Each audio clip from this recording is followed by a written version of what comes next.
Atenção, ao assistir este vídeo você ficará menos ignorante a respeito de ciências. E a galerinha já estava cheio de saudades. Muitas vezes vemos a noite chegar, começamos a contemplar a beleza das estrelas, ficamos admirados. Mas existe uma pergunta que sempre nos vem à mente. Onde estão os alienígenas? Estamos vivendo uma geração de ET Nutella. Os ET não conquistam o mundo, não constrói uma nave espacial, não rapta um ser humano para estúdio. Faça alguma coisa de útil, os seus estudos! Mas por que é tão difícil encontrar evidências de vida alienígena? Em 1950, quando trabalhava no Laboratório Nacional de Los Alamos, o físico Enrico Fermi teve uma discussão, enquanto caminhava para o almoço, com seus colegas, Emil Konopinski, Edvard Teller e Herbert York. Eles discutiam uma recente onda de avistamento de OVNIs e uma caricatura de Alan Moore, que culpava o desaparecimento de latas de lixo do município a saqueadores alienígenas.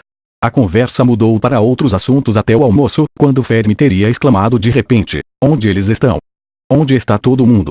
Fermi era conhecido pela sua extrema habilidade de fazer cálculos. Ele então concluiu que a Terra deveria ter sido visitada há muito tempo atrás e várias vezes. Paradoxo de Fermi é a aparente contradição entre as altas estimativas de probabilidade de existência de civilizações extraterrestres e a falta de evidências ou contato com tais civilizações. Um paradoxo é uma declaração aparentemente verdadeira, que leva a uma contradição lógica, ou a uma situação que contradiz a intuição comum. Em termos simples, um paradoxo é o oposto do que alguém pensa ser a verdade. A identificação de um paradoxo baseado em conceitos aparentemente simples e racionais tem por vezes auxiliado significativamente o progresso da ciência, filosofia e matemática. O próprio Frank Drake comentou que a equação de Drake é improvável de resolver o paradoxo de Fermi. É apenas uma maneira de organizar a ignorância no assunto. A idade do universo e seu vasto número de estrelas sugerem que, se a Terra é um planeta típico, então vida extraterrestre deveria ser comum. Um exame mais detalhado das implicações deste tópico começou com um artigo de Michael H. Hart em 1975, no que é, às vezes, referenciado como paradoxo de Fermi-Hart. Houve tentativas de resolver o paradoxo de Fermi tentando-se localizar evidências de civilizações extraterrestres, bem como propostas de que tal vida poderia existir sem o conhecimento humano. Argumentos contrários sugerem que a vida extraterrestre inteligente não existe, ou ocorre tão raramente que nós humanos dificilmente faremos contato com ela. A partir de Hart, muito esforço foi feito no desenvolvimento de teorias científicas e modelos possíveis sobre a vida extraterrestre, e o paradoxo de Fermi se tornou um ponto de referência teórica em muitos desses trabalhos. A ciência, por sua vez, busca entender a aparente ausência de evidências de vida inteligente extraterrestre, o que poderia explicar a falta de evidências sem descartar a possibilidade de vida extraterrestre. Cada uma dessas explicações hipotéticas é essencialmente um argumento para a diminuição do valor de um ou mais termos da equação de Drake. O ZT tinha que participar de concurso Miss Universo. Se é do universo, tem que ter ET.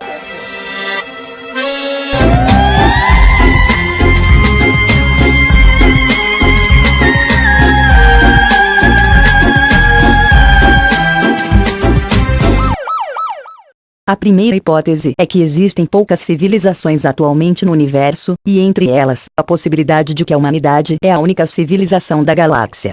Muitas teorias deste tipo foram propostas, explicando por que a vida inteligente pode ser rara ou de vida curta. As implicações dessas hipóteses são examinadas com a hipótese de haver um grande filtro para a evolução da vida inteligente. As condições necessárias para a vida, ou pelo menos vida complexa, evoluir são raras, ou mesmo presentes apenas na Terra. Esta é conhecida como a hipótese da Terra rara, que tenta resolver o paradoxo de Fermi, rejeitando o princípio da mediocridade e afirmando que a Terra e seu sistema solar não são típicos, mas incomum ou até mesmo único. Por exemplo, o aparecimento de inteligência pode ter sido um acidente evolucionário. Geoffrey Miller sugeriu que a inteligência humana é o resultado de uma seleção sexual bem-sucedida, que tomou rumos imprevisíveis. Steven Pinker, em seu livro Como a Mente Funciona, alerta que a ideia de que a evolução da vida, uma vez que tenha atingido uma certa complexidade mínima, é obrigada a produzir criaturas. Como a evolução não se esforça por um objetivo mas apenas acontece, ela usa a adaptação mais útil para um certo nicho ecológico, e o fato que, na Terra, ela levou a uma inteligência capaz de linguagem apenas uma vez, sugere que essa adaptação é raramente uma boa escolha e portanto não é, de nenhum modo, um ponto necessário na evolução de uma árvore da vida. baby do biruleibe leibe. Eu sou obrigado a falar. Eu tô de saco cheio dessa merda. Outra teoria deste tipo é a de que mesmo que as condições necessárias para a vida sejam comuns no universo, o fenômeno de formação da vida, um complexo conjunto de moléculas capazes de se reproduzir, de extrair componentes básicos do ambiente, e de obter energia em uma forma que possa ser utilizada para manter a reação, pode ser muito raro. Adicionalmente, no percurso não direcional que levou da forma de vida inicial até os humanos, outros acontecimentos de baixa probabilidade podem ter acontecido, como a transição de células procarióticas para células eucarióticas, e a transição de organismos unicelulares para organismos multicelulares, já que, pela maior parte da história da Terra, houve apenas criaturas unicelulares. E há vários outros pontos potencialmente importantes como, por exemplo, a transição de criaturas aquáticas para criaturas terrestres, pode provavelmente depender de um satélite grande o suficiente para gerar marés como a nossa Lua. Negão, sai, negão, sai! Também é possível que a inteligência seja comum, mas não civilizações industriais. Por exemplo, a ascensão do industrialismo na Terra foi propiciada pela presença de fontes de energia convenientes, tais como os combustíveis fósseis. Se tais fontes de energia fossem raras ou não existentes em outros lugares, então seria ainda mais difícil para uma espécie inteligente avançar tecnologicamente até o ponto em que nós possamos nos comunicar com eles. Ou seja, em um planeta aquático, onde as criaturas inteligentes sejam parecidas com golfinhos, seria extremamente difícil acender fogo e forjar metais. Puta vida! Tá pegando fogo, bicho! Chama o bombeiro lá! Outra possibilidade é a de que a Terra é o primeiro planeta na Via Láctea onde uma civilização industrial surgiu. Entretanto, muitos planetas parecidos com a Terra já foram criados bilhões de anos atrás, e apesar de serem extremamente baixas, a probabilidade que as condições específicas na Terra serem amplamente replicadas em outros planetas, nós não sabemos quais fatores são necessários para que a vida complexa evolua, ou seja, se uma condição deve existir no universo para que a vida humana exista, então o universo atende a esta condição, já que a vida humana existe. Outra hipótese a ser considerada é que vida inteligente tende a se autodestruir. Este é o argumento que diz que civilizações tecnológicas, geralmente, ou invariavelmente, destroem a si mesmas antes ou pouco depois de desenvolver tecnologias de rádio e viagem espacial. Possíveis meios de aniquilação incluem guerra nuclear, guerra biológica ou contaminação acidental, catástrofe nanotecnológica, experimentos de alta energia, uma superinteligência mal programada ou uma catástrofe pela deterioração da ecosfera de um planeta. Esse tema em geral é explorado em ambos, na ficção e em teorizações científicas convencionais. De fato, há argumentos probabilísticos que sugerem que a extinção humana pode ocorrer mais cedo do que tarde. Inclusive a humanidade esteve algumas vezes bem próximo disso. Em 1966, Carl Sagan e Joseph Shklovsky propuseram que civilizações tecnológicas tendem a, ou se autodestruírem, um século após desenvolverem capacidade de comunicação interestelar, ou podem controlar suas tendências autodestrutivas e sobreviver por bilhões de anos. A autodestruição seria um resultado paradoxal do sucesso evolucionário. A psicologia evolucionária, que se desenvolveu durante a competição por recursos escassos, pelo curso da evolução humana, tornou as espécies agressivas e dirigidas pelo instinto. Estes fatores compelem a humanidade a consumir recursos, estender sua longevidade e a se reproduzir, em parte, os mesmos motivos que levaram ao desenvolvimento de sociedades tecnológicas. Este argumento não requer que as civilizações se destruam completamente, mas apenas que se tornem, mais uma vez, não tecnológicas.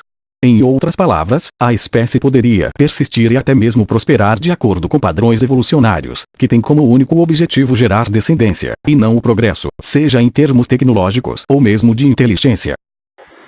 Você vê que é perfeitamente comprovável a teoria da Terra plana. As drogas, crianças. Dava Jonas adverte. Outra hipótese a ser considerada é que a vida inteligente tende a destruir as outras formas de vidas inteligentes. Outra possibilidade é que uma espécie inteligente, a partir de um certo ponto de capacidade técnica, destruiria as outras espécies inteligentes que encontrasse, como é exemplificado pela proposta da exterminação do homem de Neandertal pelo homem primitivo. A ideia que alguém, ou alguma coisa, está destruindo vida inteligente no universo, é bem explorada na ficção científica e na literatura científica. Uma espécie pode empregar a exterminação por motivos expansionistas, paranoia ou simples agressão. Em 1981, o cosmologista Edward Jarvis argumentou que tal comportamento seria um ato de prudência. Uma espécie inteligente que tenha superado sua própria tendência antidestrutiva pode ver outras espécies inclinadas à expansão galáctica como um tipo de vírus.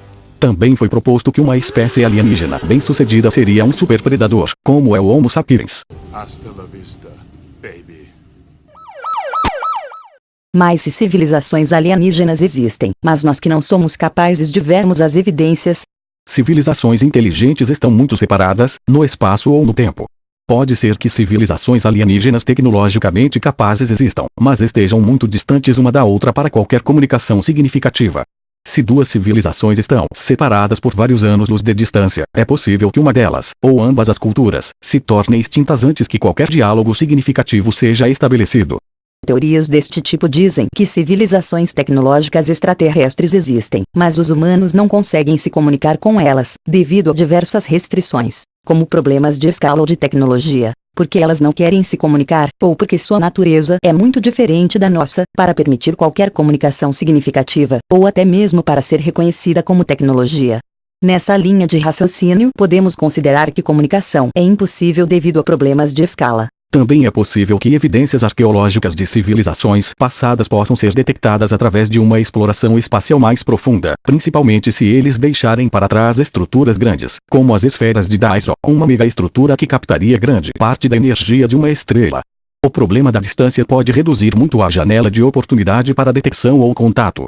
Civilizações avançadas podem surgir e desaparecer periodicamente por toda a galáxia, mas este pode ser um evento relativamente tão raro que as chances de duas ou mais civilizações existirem ao mesmo tempo são baixas. Pode ter havido vida inteligente na galáxia antes do surgimento de vida na Terra, e outras podem surgir após sua extinção, mas também é possível que os seres humanos sejam a única civilização inteligente em existência neste momento. Um argumento relacionado afirma que outras civilizações existem e estão transmitindo e explorando o universo, mas seus sinais e suas sondas simplesmente ainda não chegaram até nós, ou não temos ainda a capacidade tecnológica para compreender. A NASA só serve, porra, pra fazer travesseiro, porra! O custo da exploração espacial pode ser tão caro que dificilmente seria possível nos espalharmos fisicamente pela galáxia. Muitas suposições sobre a habilidade de uma cultura alienígena de colonizar outras estrelas são baseadas na ideia de que a viagem interestelar é viável.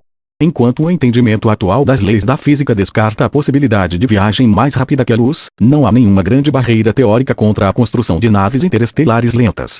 É possível, entretanto, que o conhecimento científico atual não seja capaz de calcular corretamente os custos e viabilidade de tal colonização interestelar. Barreiras teóricas podem não ser ainda entendidas e os custos dos materiais e energia para tais empreendimentos podem ser tão altos que torna improvável que qualquer civilização possa se dispor a tentá-los. Vou começar aqui de uma jacket, black reverse, da Supreme, com touca de assalto.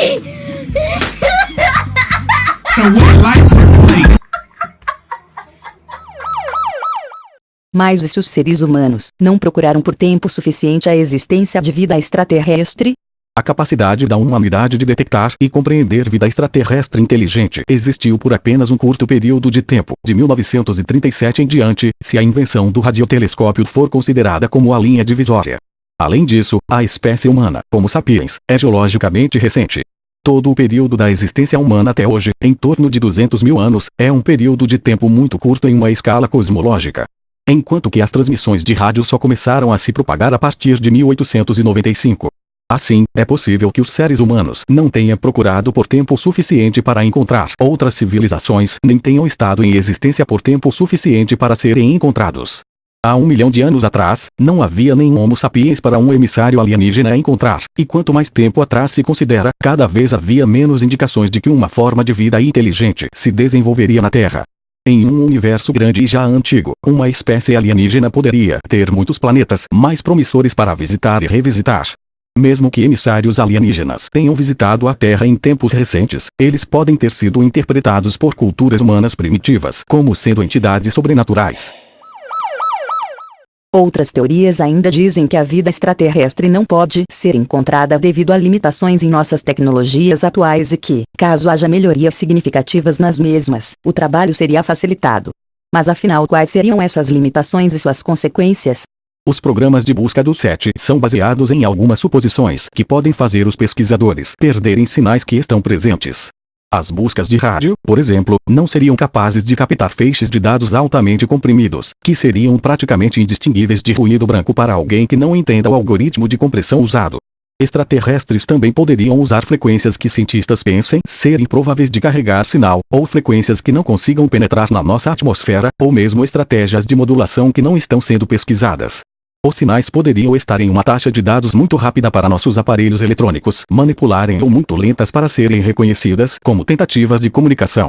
Técnicas simples de transmissão podem ser empregadas, mas enviadas de estrelas fora da sequência principal, que são pesquisadas com prioridade menor, já que os programas atuais assumem que a maioria da vida alienígena estará orbitando estrelas parecidas com o Sol.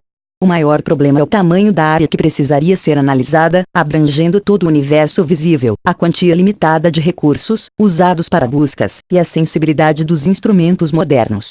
O SETI estima que com um radiotelescópio tão sensível como o de Arecibo, as transmissões de rádio e televisão da Terra só seriam detectáveis até 0,3 anos-luz de distância.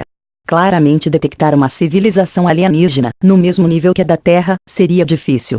Um sinal é muito mais fácil de detectar se a energia do sinal for focalizada em uma estreita faixa de frequências, ou dirigida a uma parte específica do céu. Tais sinais podem ser detectados a uma distância, variando de centenas de até dezenas de milhares de anos-luz de distância.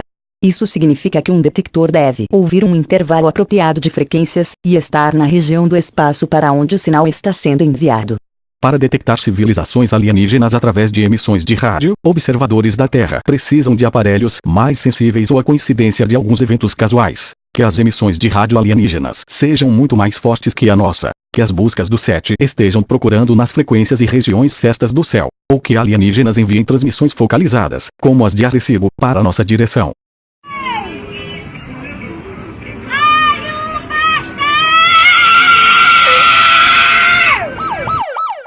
E o que é a teoria da inflação e o argumento da juventude? O cosmologista Alan Guth propôs uma solução envolvendo multi-universos para o paradoxo de Fermi. De acordo com esta teoria, existem muitos universos jovens, a maioria ainda sem condições de desenvolver vida. Portanto, universos com civilizações terão quase sempre apenas uma, a primeira a se desenvolver. A que conclusões podemos chegar sobre a vida inteligente alienígena? No futuro, buscas humanas podem ser capazes de detectar sua existência, mas comunicação permanece impossível devido à distância. Este problema pode ser diminuído se o contato ou comunicação for feito através de sondas espaciais. Neste caso, pelo menos uma das civilizações obteria informações significativas.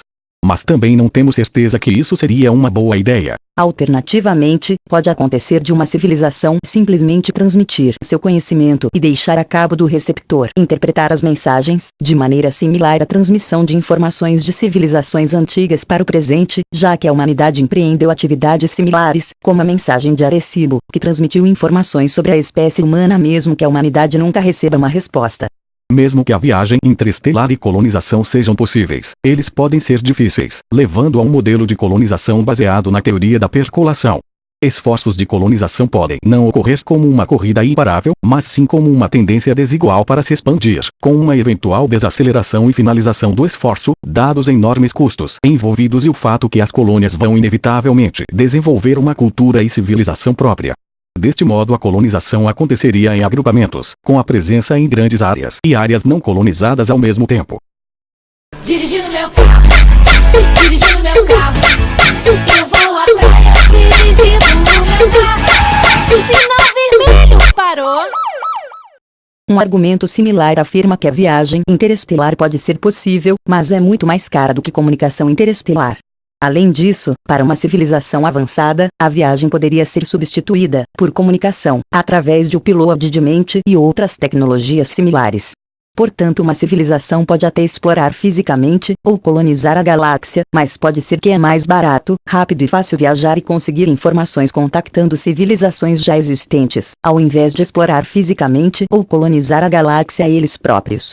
Neste cenário, já que há pouca ou nenhuma viagem física, comunicações diretas são difíceis de se ver, exceto aos destinatários da mensagem, várias civilizações tecnológicas estariam se comunicando, mas com poucos sinais visíveis, devido às distâncias interestelares.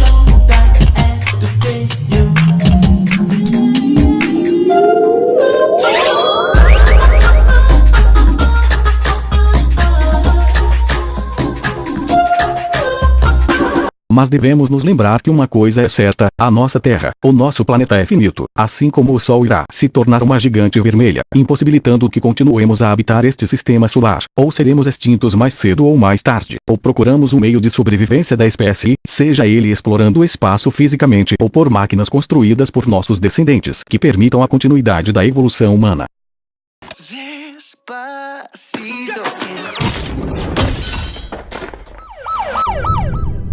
The world is coming undone. O paradoxo de Fermi nos faz refletir sobre nós mesmos. O que poderemos esperar do futuro da humanidade? Nós humanos precisamos aprender a conviver como espécie, superar nossas divergências, aprendermos a ser autossuficientes, abraçar a ciência para encontrarmos soluções que nos permitam sobreviver como espécie.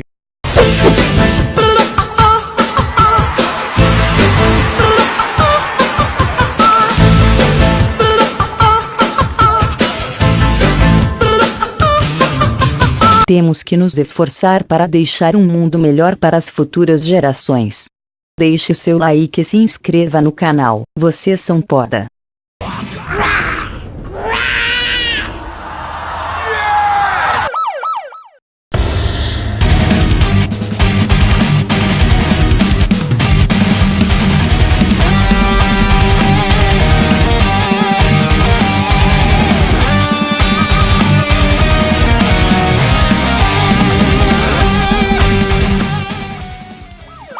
Hasta la vista, baby.